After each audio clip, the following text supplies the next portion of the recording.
बिस्मिल्लाहिर्रहमानुर्रहीम। अस्सलाम वालेकुम dear students, आज हम स्टार्ट करने वाले हैं एथिकल प्रिंसिपल्स। एथिकल प्रिंसिपल हमारे साथ थर्ड यूनिट है नर्सिंग एथिक्स में। नर्सिंग एथिक्स को हमने स्टार्ट किया है, उसमें तकरीबन छः चैप्टर्स हमने ऑलरेडी डिस्कस किया है और ये टोटल हमारे साथ 9 चैप्टर्स का कोर्स है। तो इसको हम वन बाय वन डिस्कस कर रहे हैं, ठीक है। और तकरीबन 6 चैप्टर्स जो है ना वो कंप्लीट हो गए हैं। आज हम चैप्टर नंबर 7 जो कि एक्चुअली है थर्ड चैप्टर, लेकिन हम जो है ना अपने सीक्वेंस से इसको 7 नंबर चैप्टर कहेंगे, ठीक है। तो चैप्टर नंबर 7 आज हम डिस्कस करेंगे, जो कि हमारे साथ है एथिकल प्रिंसिपल्स। तो आइए स्टार्ट लेते हैं। स्टार्ट लेने से पहले आप लोगों से एक छोटा सा रिक्वेस्ट है कि हमारे चैनल लेक्चर्स बाय अनाया को अगर आप लोगों ने अभी तक सब्सक्राइब नहीं किया है तो सब्सक्राइब कर दे, अपने फ्रेंड्स के साथ भी शेयर कर दे और वीडियो को लाइक करें, कमेंट करें, ठीक है। तो स्टूडेंट्स, ऑब्जेक्टिव्स क्या है? ऑब्जेक्टिव्स में लिखा गया है कि इस चैप्टर के एंड में हम जानेंगे कि एथिकल प्रिंसिपल्स क्या है और हेल्थ केयर में एथिकल प्रिंसिपल्स को हम किस तरह से फॉलो करते हैं। अगर हमारे साथ एक डायलेमा आए, चाहे वो नर्स के साथ आए या जो पेशेंट है उसके साथ आए, क्लाइंट के साथ आए, तो उसको हम किस तरह से रिजॉल्व करेंगे। स्टूडेंट्स, अगर आप लोगों ने जानना है डायलेमा के बारे में तो इस पर पूरा चैप्टर हमारे साथ मौजूद है हमारे चैनल के प्लेलिस्ट में, एथिक्स के प्लेलिस्ट में, वहाँ से आप लोग देख सकते हैं, ठीक है। और फिर उसके बाद अगर एक डायलेमा आई है उसको हम किस तरह से एथिकली रिजॉल्व करते हैं, तो उसके लिए कुछ स्ट्रेटजीज होती है जो कि हम डेली नर्सिंग प्रैक्टिस में यूज़ करते हैं, उसको डिस्कस करेंगे। फिर उसके बाद हम कुछ स्टेप्स को यूज़ करेंगे जिसके बेस पे हम एथिकल डायलेमा को सॉल्व करने के लिए डिसीजन लेते हैं।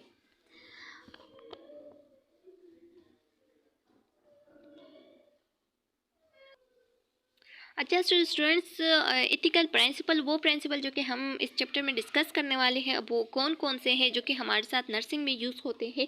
और फर्स्ट ऑफ ऑल हम जानेंगे एथिकल प्रिंसिपल की डिफिनीशन को। तो एथिकल प्रिंसिपल की डिफिनीशन क्या है कि एथिकल प्रिंसिपल जो है ना ये हमारे साथ एक सेट ऑफ रूल्स होती है और ये रूल्स जो है ना ये एथिकल रूल्स होती है, ठीक है, जो कि हमारे साथ एक फ्रेमवर्क को, एक शेप को प्रोवाइड कर देती है। किस चीज़ को? जो सोसाइटी में जितनी भी डायलेमा, जितनी भी इश्यूज़, जितनी भी कॉन्फ्लिक्ट्स आते हैं तो उसको रिजॉल्व करने के लिए, और जब हम उसको रिजॉल्व करें तो वो उसका जो एंड आएगा, उसका जो सोल्यूशन आएगा वो बिल्कुल मोरल मैनर के ज़रिए से हो, ठीक है। उसका सोल्यूशन जो है ना वो इत्तेफाक वाला हो, वो अमन वाला हो, सुकून वाला हो, तो उसको हम कहते हैं कि एथिकल प्रिंसिपल्स, ठीक है।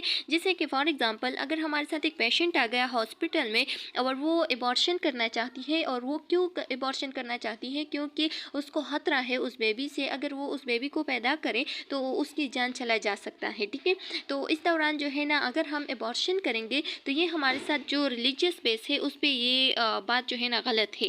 लेकिन जो इथिकली अगर हम उसको देख ले तो इथिकली ये जो है ना ये हमारे साथ अच्छा आंसर हो सकता है, मतलब अच्छा पॉइंट हो सकता है, अच्छा स्टेप हो सकता है अगर उसका हम एबॉर्शन कर दें, क्योंकि वो जो है ना खुद बच सकती है, ठीक है। बेबी तो चला जाएगा लेकिन वो जो है ना बच सकती है।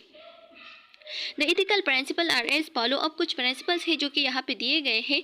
तो उस प्रिंसिपल में जो फर्स्ट वन है वो है ऑटोनॉमी। ऑटोनॉमी को हम कुछ इस तरह से डिफाइन करते हैं कि अगर हमारे साथ एक बंदा है और वो किसी भी चीज़ का, चाहे वो कन्फ्लिक्ट हो, चाहे वो डायलेमा हो, चाहे वो जो भी उसके पास अगर कोई भी चॉइस हो, तो वो खुद अपने लिए जो है ना खुद मुख्तार है और अपने लिए डिसीजन ले सकता है, चाहे वो पेशेंट हो या चाहे वो नर्स हो, ठीक है।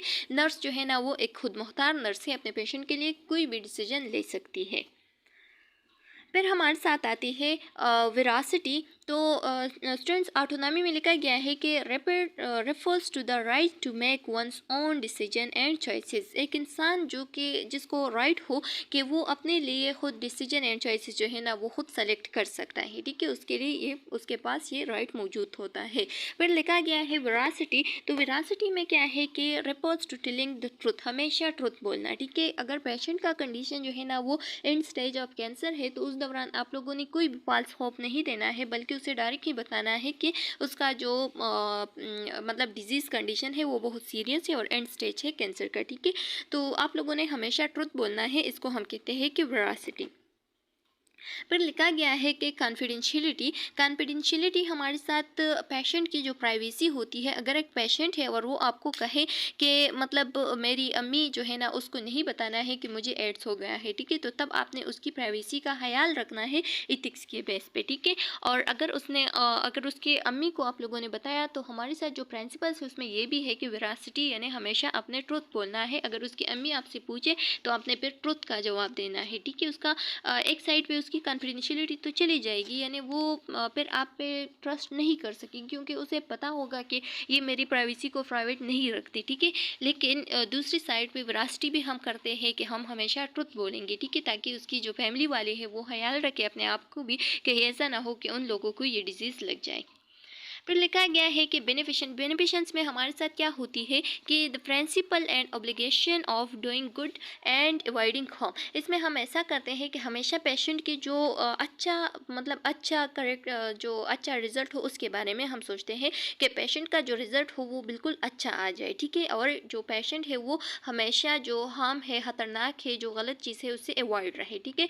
तो बेनिफिशंस में हम क्या करते हैं कि पेशेंट को गलत से बचाने और सही रास्ते पे चलने की उसे ताकीद देते हैं या उसे रास्ता दिखाते हैं, गाइडेंस देते हैं, ठीक है। फिर है हमारे साथ नॉन मेलिपिनसिन में हम ये नहीं देखते कि इसमें पेशेंट को मतलब फ़ायदा है या नुकसान है, लेकिन हम क्या करते हैं पेशेंट को हमेशा जो गलत काम है या जो हार्म है उससे बचाने की कोशिश करते हैं, ठीक है। यानी इसमें सिर्फ हमारी ड्यूटी ये होगी कि हम ये कहेंगे कि आपने गलत नहीं करना है, ठीक है, हार्म नहीं करना है, और ये नहीं देखते कि वो उसके लिए अच्छा है कि नहीं, लेकिन हार्म से हमने बचाना है। जस्टिस में दिया गया है कि the principle they deal with fairness, equity and equality, ठीक है। तो ये हमारे साथ वो प्रिंसिपल है जिसमें हम फेयरनेस के बारे में, इक्विटी के बारे में एंड हमेशा इक्वलिटी के बारे में बात करेंगे, जैसे कि इंसाफ हो गया, ठीक है। यानी अगर हमारे साथ एक पेशेंट आया है और वो गरीब है और दूसरा पेशेंट है वो अमीर है, और जो गरीब है उसका कंडीशन ज़्यादा ख़राब है जबकि जो अमीर है उसका कंडीशन थोड़ा स्टेबल है, तो उस दौरान हम क्या करेंगे, जो गरीब है उसको ही पहले ट्रीट करेंगे और फिर बाद में अमीर को, ताकि उसका कंडीशन थोड़ा स्टेबल हो जाए। क्योंकि अमीर जो है ना वो ऑलरेडी थोड़ा स्टेबल है, ठीक है, वो अपना टाइम के साथ कर सकता है, मुकाबला कर सकता है टाइम का। लेकिन जो गरीब है वो बहुत सख्त बीमार है, वो सीरियस है, तो उस दौरान हम फर्स्ट ऑफ ऑल किसको डील करेंगे, फर्स्ट ऑफ ऑल हम गरीब को डील करेंगे। स्टूडेंट्स, फिर लिखा गया है कि फिडेलिटी में हम क्या करते हैं, फिडेलिटी में हम means to be faithful to agreement and promises. जो प्रोमिसेस आपने किया है, जो एग्रीमेंट्स आपने किया है, उसके साथ आप लोगों ने फेथफुल रहना है, ठीक है। तो नर्स जो है ना वो फिडेलिटी भी होती है, यानी वो फेथफुल होती है अपने एग्रीमेंट के साथ। फिर लिखा गया है कि अकाउंटेबिलिटी का मतलब यह है कि आंसरेबल, जो भी आप काम कर रहे हैं, जिसका भी केयर जो है ना आप किसी भी पेशेंट को प्रोवाइड कर रहे हैं, तो उसके लिए आप आंसरेबल है, ठीक है। आप जो है ना उसके आंसर देंगे, जो भी क्वेश्चन आपसे कोई करेगा या आपने गलत काम किया तो उसके लिए भी आप रिस्पॉन्सिबल हैं, आप उसका जवाब देंगे। स्टूडेंट्स, फिर आते हैं हमारे साथ इथिकल डायलीमा किस चीज़ को कहते हैं। तो जैसे कि हमने पिछले वीडियो लेक्चर में भी डिस्कस किया है कि जब हमारे साथ मेनी इश्यूज़ आ जाए, ठीक है, और ऐसे इश्यूज़ जिसका जवाब देना या जिसका रिजोल्यूशन जो है ना आपके पास जो है ना दो चॉइसेस मौजूद हो, ठीक है, और उस दो चॉइसेस में आपने एक को सेलेक्ट करना होगा। और वो दोनों चॉइसेस जो है ना वो क्या होती है, आप एक को भी सेलेक्ट नहीं कर सकते क्योंकि वो दोनों चॉइसेस जो है ना वो आपके पास जैसे कि BCQs होते हैं, ठीक है, बेस्ट ऑप्शंस होते हैं। तो उस दौरान आप लोगों ने क्या करना है, इथिकली सोचना है और इथिकली उसको रिजॉल्व करना है। तो लिखा गया है कि many of our ethical issues arises when dealing with the beginning of human life और the end of human life, ठीक है। हमारे साथ बहुत सारे इश्यूज अराइज होते हैं जब हम लोगों का जो बच्चे पैदा होना या जो इंसान है वो मर जाना, उसके बारे में जब भी हम डील करते हैं, ठीक है, और उसको हम देखते हैं क्योंकि हॉस्पिटल में बहुत सारे बच्चे पैदा भी होते हैं और बहुत सारे लोग जो है ना वो मर भी जाते हैं। तो इस दौरान हमारे साथ बहुत ज़्यादा इथिकल इश्यूज़ जो है ना वो राइज होती है, ठीक है, और उस इश्यूज़ को फिर हम इथिकली रिजॉल्व करते हैं। And the use of technology, और इस दौरान हम क्या करते हैं, यूज़ ऑफ टेक्नोलॉजी कर देती है, ठीक है। There are so many others, यहाँ पे जैसे कि हमारे साथ एग्जांपल में दिया गया है कि how should a nurse allocate her or his time and effort when caring for एक एक्यूटली इल पेशेंट, अगर हमारे साथ एक्यूटली इल पेशेंट आ गए और वो भी नंबर में 8 पेशेंट्स है, ठीक है, तो एक नर्स किस तरह से उसको डील करेगी एक टाइम पे। तो इस दौरान बहुत सारे डायलीमा प्रोड्यूस होते हैं और इस डायलीमा को फिर हम क्या करते हैं, रिजॉल्व करते हैं, ठीक है। Nurses face different ethical dilemma and health care system, ठीक है, और वो जैसे कि एक एग्जांपल यहाँ पे दिया था। फिर लिखा गया है कि what should a health professional do when he और she sees a colleague engaging in an unethical act. अगर हमारे साथ एक कुलीग है, जैसे कि हेल्थ केयर प्रोफेशन में बहुत सारे कुलीग्स होते हैं आपके पास, ठीक है, चाहे वो नर्स हो, चाहे वो डॉक्टर हो, चाहे वो आपके साथ जो पैरामेडिक्स वाले होते हैं, ठीक है, जो भी हो, तो और आप उसको देख ले कि वो जो है ना वो हमारे साथ अनएथिकल एक्ट्स में बिजी है, तो उस दौरान आप लोग क्या करेंगे, ठीक है। तो इस दौरान भी बहुत सारे जो डायलेमा है वो प्रोड्यूस होते हैं because of the family wish, या फैमिली विश के लिए क्या करना है, the terminal ill status has not been told the patient but the nurse is sure she knows she is dying, ठीक है। और यहाँ पे फॉर एग्जांपल हमारे साथ एक पेशेंट है और फैमिली वाले कह रहे हैं कि आपने क्या करना है, या पेशेंट कह रहा है कि मेरी फैमिली को आपने नहीं बताना है कि मैं बहुत सख्त बीमार हूँ और मैं मरने वाला हूँ, मेरा टर्मिनल स्टेज है, ठीक है। तो इस दौरान यहाँ पे ये एथिकल इशू राइज होती है कि अगर हमने नहीं बताया, पेशेंट की प्राइवेसी अगर हमने नहीं रखी, तो यहाँ पे पेशेंट जो है ना वो मिसट्रस्ट करेगा फिर, और अगर फैमिली को बताया और या नहीं बताया तो उस दौरान हमारे लिए बहुत सारे इश्यूज प्रोड्यूस हो सकते हैं। अगर पेशेंट मर गया तो तब वो लोग जो है ना हम पे केस वगैरह कर सकते हैं, ठीक है। तो ये जो है ना ये एथिकल डायलेमास होते हैं और इसको फिर हम रिजॉल्व करते हैं। फिर हमारे साथ आते हैं टू इथिकल प्रिंसिपल्स होते हैं और टू इथिकल क्या होते हैं, बेसिक इथिकल ऑब्लिगेशंस होते हैं, ठीक है। तो ये आप लोगों ने अब इस पॉइंट ऑफ व्यू से याद रखना है कि जो इथिकल प्रिंसिपल्स है वो हमारे साथ टू होती है, ठीक है, और टू इथिकल ऑब्लिगेशन, बेसिक जो इथिकल ऑब्लिगेशंस है वो भी टू है, ठीक है। तो टू इथिकल प्रिंसिपल में हमारे साथ एक ये है कि डू नो हार्म, आपने हार्म नहीं करना है लेकिन गुड करना है, ठीक है, यानी सही करना है, गलत नहीं करना है। पैदा जिस चीज़ में पेशेंट को फ़ायदा हो वो करना है और जिस चीज़ में पेशेंट को फ़ायदा ना हो तो वो बिल्कुल भी नहीं करना है, ठीक है। What do we mean by harm, mean का जो हार्म होता है उसका क्या मतलब है, यानी गलत नहीं करना है और सही करना है, ठीक है। फिर लिखा गया है कि health professional have two basic ethical obligations. अब टू बेसिक इथिकल ऑब्लिगेशंस होते हैं हेल्थ प्रोफेशनल्स में। तो एक हमारे साथ है to extend life and second है कि to lessen pain and suffering, ठीक है। तो ये दोनों आप लोगों ने अब एमसीक्यूज पॉइंट ऑफ व्यू से याद रखना है कि to extend life and to lessen pain and suffering, ये जो है ना ये हमारे साथ इथिकल ऑब्लिगेशंस है, और जो do not harm and do good जो है ना ये हमारे साथ टू एथिकल प्रिंसिपल्स है, ठीक है। Can they do both in this situation, क्या दोनों हम क्या कर सकते हैं, दोनों को हम सॉल्व कर सकते हैं। एक सिचुएशन हमारे साथ आया है जिसमें पेशेंट का जो लाइफ है वो शॉर्ट टर्म लाइफ है, और क्या है मॉर्फिन जो है ना वो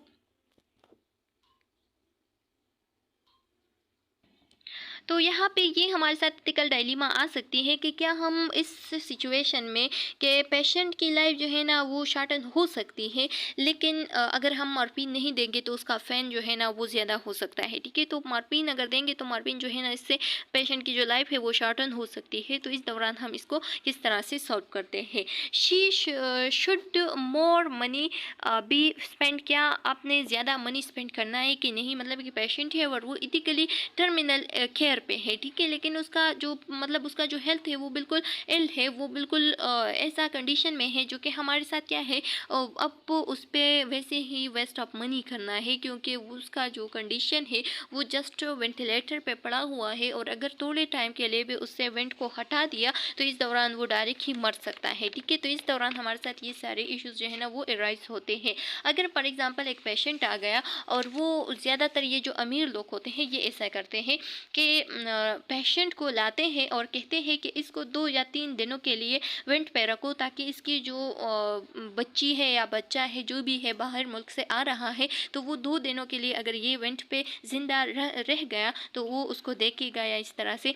लेकिन यहाँ पे जो हमारे साथ पेशेंट्स होते हैं जो कि बिल्कुल मतलब ऐसी कंडीशंस में होते हैं जो कि यंग होते हैं, ठीक है, और वो जो है ना वो ज़िंदगी सर्वाइव कर सकते हैं अगर उसको हमने टाइम पे वेंट पे रख दिया, ठीक है। तो इस दौरान अब यहाँ पे एथिकल इशू ये आ गई कि वो अमीर लोग जो है ना वो हमारे ऊपर क्या करते हैं, बदमाशी भी करते हैं। और दूसरा ये कि उन लोगों का पैसा जो है ना वो चलता है और ये कहता है कि यहाँ पे इस पेशेंट को आप लोगों ने रखना है, ठीक है। लेकिन अगर हम नहीं रख सके तो यहाँ पे जो ये एक तो ये इशू राइज हो गई कि उन लोगों का पेशेंट हमने नहीं रखा, और दूसरा ये कि इस पेशेंट को जो कि जवान पेशेंट है उसका वेंट हटा दिया, ठीक है। तो इस दौरान ये जो है ना ये हमारे साथ मर सकता है। तो इस दौरान हम क्या करते हैं, एथिकली सोचते हैं और जो जवान पेशेंट है जो कि बच सकता है तो उसको फर्स्ट रखते हैं वेंट पे, और बाद में उसको क्या कर देते हैं जो बाकी लोग हैं जो कि मतलब उसका जो हेल्थ स्टेज वाला पेशेंट है जो कि ऑलरेडी मरने वाला है, बचने वाला नहीं है, तो उसको हम क्या करते हैं, उसको हम बिल्कुल छोड़ देते हैं। उसको उन लोगों को कहते हैं कि आप लोग जा सकते हैं, ठीक है। हम नहीं ऐसा कर सकते क्योंकि ये एथिकली ठीक नहीं है। फिर एक सिनेरियो है यहाँ पे कि अ पेशेंट 30 ईयर, एक पेशेंट है हमारे साथ और वो 30 ईयर ओल्ड है, ठीक है। और वो हॉस्पिटलाइज्ड है और हॉस्पिटल में जो उसका डायग्नोज आया है तो वो हमारे साथ क्या है कि उसको एड्स है, ठीक है। Next day his parents comes to see him, next day पे हमारे साथ उसके पेरेंट्स आते हैं और उसके पेरेंट कह रहे हैं कि हमने अपने बच्चे को देखना है, ठीक है। The patient request his nurse if his parent asked his diagnosis please tell another one like leukaemia etcetera, ठीक है। तो पेशेंट जो है ना वो अपने नर्स को रिक्वेस्ट करती है कि अगर मेरे पेरेंट्स आपसे कहें कि क्या उसकी डायग्नोसिंग क्या आई है तो उस दौरान आपने उसको किसी और डिजीज़ के बारे में बताना है, जैसे कि ब्लड डिजीज़ हो गया, ल्यूकीमिया हो गया, उसके बारे में बताना है। ये नहीं बताना है कि एड्स हो गया है, ठीक है। तो इस दौरान नर्स जो है ना वो अब क्या है, एक कॉन्फिडेंशियलिटी की तरफ एथिकल इश्यूज़ है और दूसरा जो है ना वो वेरियासिटी। पेशेंट जो नर्स है वो अगर वेरासिटी को करेगा तो पेशेंट का ट्रस्ट जो है ना वो टूट जाएगा, और वो अगर पेशेंट का प्राइवेसी रखेगा तो उधर अगर पेशेंट डिस्चार्ज हो गया और वो घर में चला गया तो उस दौरान क्या हो सकती है, जो फैमिली वाले हैं उसको ये लग सकती है ये डिजीज, ठीक है। उसकी वाइफ को, उसके मदर फादर जो भी है उसके साथ जिस कंटेक्ट घर में आ रहा है तो उसको लग सकता है ये, ठीक है। तो इस दौरान अब हमारे साथ जो एथिकल इशू है ये आ गई है। स्टूडेंट्स पर आते हैं वो स्ट्रेटजीज जिसके ज़रिए से हम एथिकल डायलेमा को रिजॉल्व करते हैं, ठीक है। तो इस स्ट्रेटजीज में क्या है कि हमारे साथ अगर एक पेशेंट है और वो क्या है, फॉर एग्जांपल जैसे कि हम ये एंड स्टेज ऑफ जो एड्स का पेशेंट है, ठीक है, उसका एग्जांपल लेते हैं कि वो कहता है कि मेरे अम्मी लोगों को नहीं बताना है, और अम्मी लोग जो है ना वो अगर पूछे तो हम उसको झूठ नहीं बोल सकते, ठीक है, क्योंकि एक नर्स जो है ना वो वेरासिटी में भी होगी और दूसरा एक कॉन्फिडेंशियलिटी भी होनी चाहिए, ठीक है। तो इस दौरान हम क्या करेंगे, तो ये हमारे साथ एक डायलेमा आई है। अब इस डायलेमा को हम किस तरह से रिजॉल्व करते हैं, तो कुछ स्टेप्स यहाँ पे दिए गए हैं, स्ट्रेटेजीज दी गई है। तो लिखा गया है कि फर्स्ट ऑफ ऑल हमारे साथ क्या होगी, फर्स्ट हम उस जो एथिकल इशू है उसके बारे में जानेंगे कि क्या प्रॉब्लम है, ठीक है, उसको आइडेंटिफाई करेंगे। उसको आइडेंटिफिकेशन के बाद हम क्या करेंगे, कुछ डिफरेंस पर्सपेक्टिव को देखेंगे कि जो मतलब उसकी अम्मी है वो क्या चाहती है और पेशेंट क्या चाहते हैं, ठीक है। तो उस पर्सपेक्टिव को देखेंगे। फिर उस पर्सपेक्टिव में हम क्या करेंगे कि what are the consequence of each choice, दोनों का क्या चॉइस है, ठीक है, उसका कंसिक्वेंस ऑफ चॉइस क्या है उसके बारे में। और फिर उसके बाद हम जानेंगे इस डिफरेंस पर्सपेक्टिव में कि who is effective and in what way, ठीक है, कौन जो है ना वो इफेक्टेड है और किस तरीके से इफेक्टेड है, ठीक है, इसके बारे में जानेंगे। यानी एक पेशेंट है और वो जो है ना वो अपने अम्मी लोगों को क्यों नहीं बताना चाहता है कि उसको एड्स है, ठीक है, और अम्मी लोग जो है ना वो क्यों पूछ रहे हैं कि इसको क्या डिजीज़ है, तो इसके बारे में जानेंगे। फिर उसके बाद हम जानेंगे कि फिर हम उस चॉइसेस को एग्जामाइन करेंगे, ठीक है, कि कौन सी का एंड जो है ना वो बिल्कुल मॉरली एंड हो सकता है जो कि एक्सेप्टेबल हो, ठीक है, उसके बारे में देखेंगे। फिर इसके बाद हम लुक एट द चॉइसेस को देखेंगे और उस पर जो गोल्डन रूल्स है उसके अप्लाई करेंगे।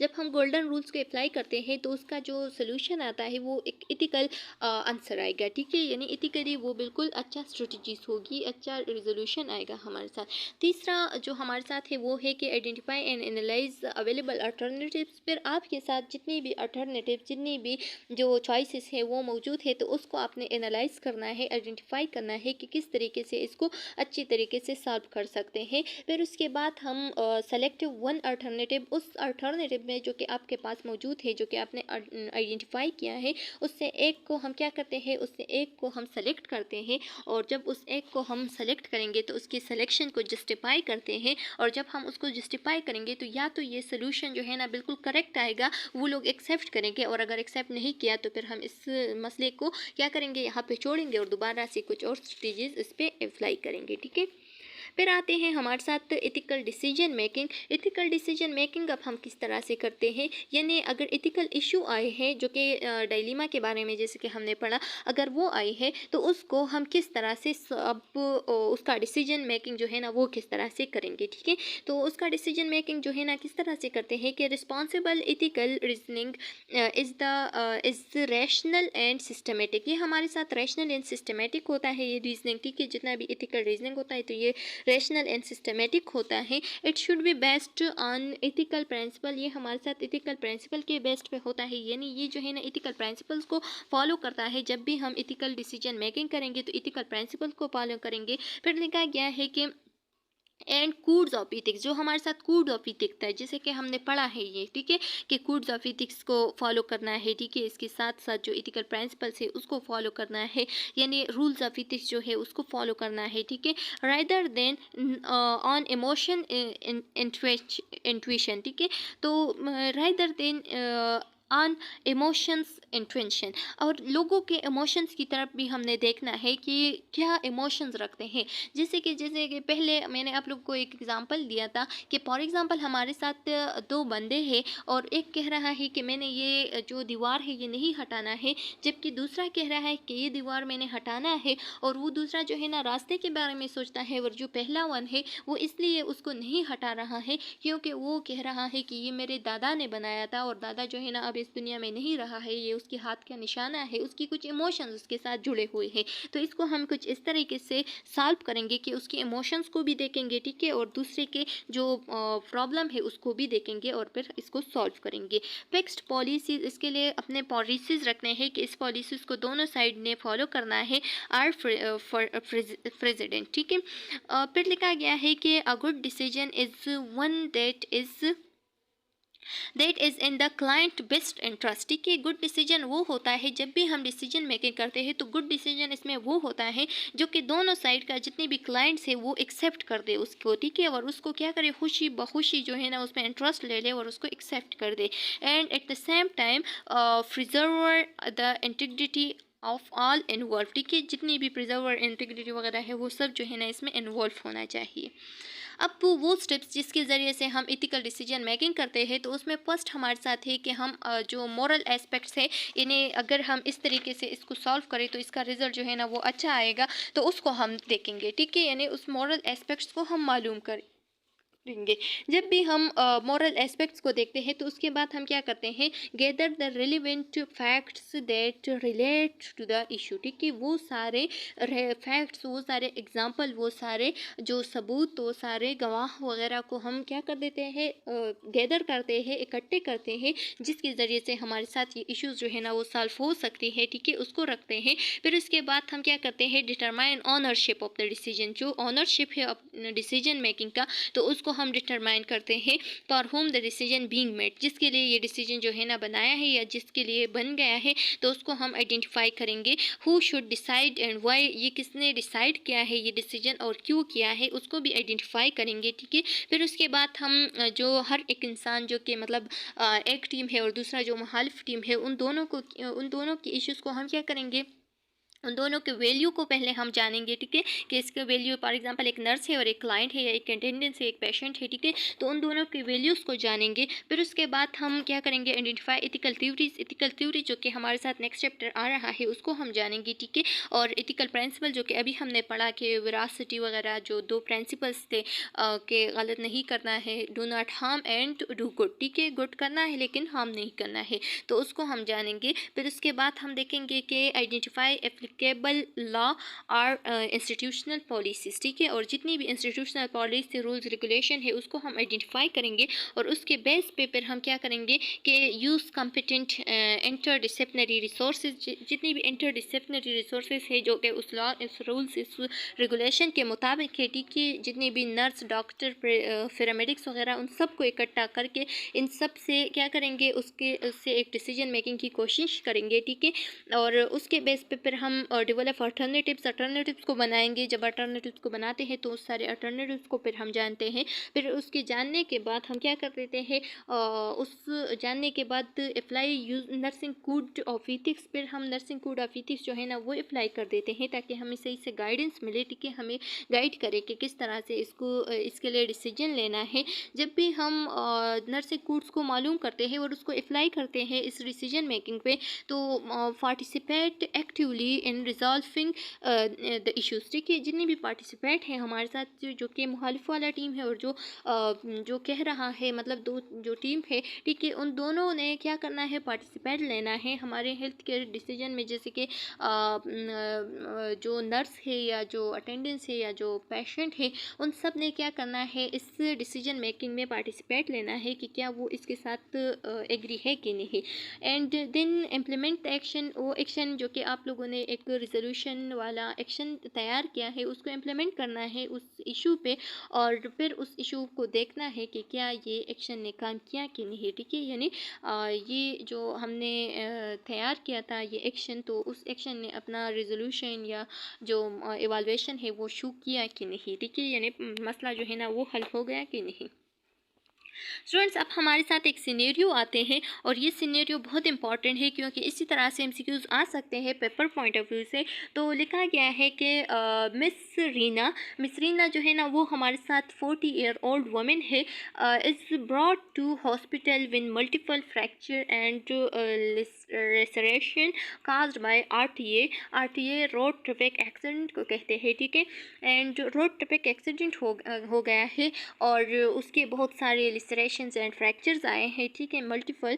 Her husband who was killed in the accident was brought the same hospital but dead, ठीक है। और उस एक्सीडेंट में उसका हस्बैंड भी था उसके साथ, उसका हस्बैंड जो है ना वो मर गया है, ठीक है, और वो भी उसी हॉस्पिटल में मौजूद है। Miss Reena who had been driving, miss Reena जिसने ड्राइविंग की थी, ठीक है, जो ड्राइविंग कर रही थी, वो डॉक्टर वो मिस अलमस से पूछती है डायरेक्ट कि क्या पूछती है कि her primary nurse about her husband, अपने हर हस्बैंड के बारे में।